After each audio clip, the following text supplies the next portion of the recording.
You can tell by my accent, I'm a New Jersey girl, but I've been living in Israel for 27 and a half years. We spend our summers here. And I want to tell you why I'm speaking. And I think if you had asked me a couple of years ago if I'd be standing here in front of a crowd in Seattle talking about what I'm about to say, I would never believe you in a million years. I'm a scientist by training. I'm now the Dean of the Faculty of Medicine at Tel Aviv University.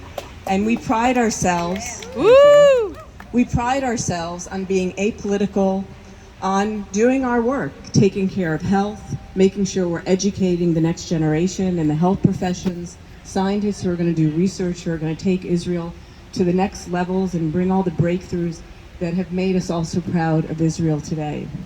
And if you look at Israel, the Israel of 75 years, it's a miracle what we've done. And we've done it because the people are tenacious, strong, ambitious, smart, energetic, everything that you would describe as a startup nation. And what's happening around us is simply no other word than tragic and devastating. And I try to imagine what's happening because everyone I know, and you could argue, okay, I don't think I know a million people in Israel, but hundreds of thousands of people, everyone I know cares about other people, is not prejudiced, believes that we should be living together, that we should make peace with our neighbors, that we should do what we can so that we can have a good, prosperous, and healthy life. And somehow there's this vein in Israel now that is destroying that. Now, I absolutely don't believe that that's the majority of the people. I believe that the people, many of the people, who think that they're going along with what's happening now simply don't have the information. They watch Channel 14, they read Israel Hayom, even though even they had a black, the cover was black on the day that the law, right? So really it's hard to imagine because I am completely surrounded by people who have the same values that I do, of freedom. And what I'd like to think is what we're going through now is kind of a blip in the scheme of history. We all know there were terrible tragedies, terrible periods of time during history that now looking back, we can't believe that they happened, but we prevailed. People came out of it. So I'd like to think that we too will come out of it. Now, what I can't do, because I don't have a crystal ball, is to tell you if it's going to be a year, if it's going to be 5, it's going to be the rest of the rest of our lives. I'd like to think that it's going to be much shorter rather than longer.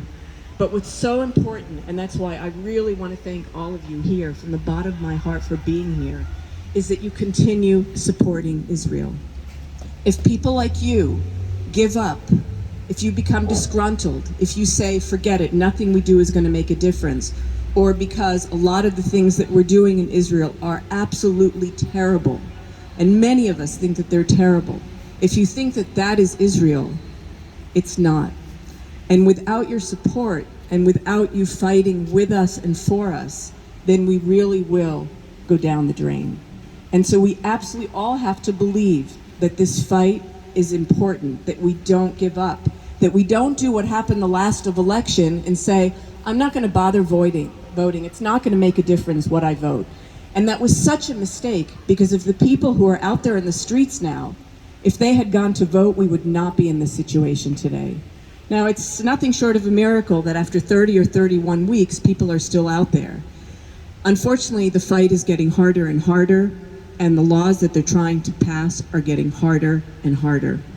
And some of them, you can always say in the short term, in the long term, we can reverse, but the damage that's being inflicted, the polarization, essentially the civil war that we have today in our country, it is devastating, and it will take decades to heal even the damage that's been done today. So I want to thank you again for being here and for continuing to support us and to fight for us, because there really is only one Israel. Thank you.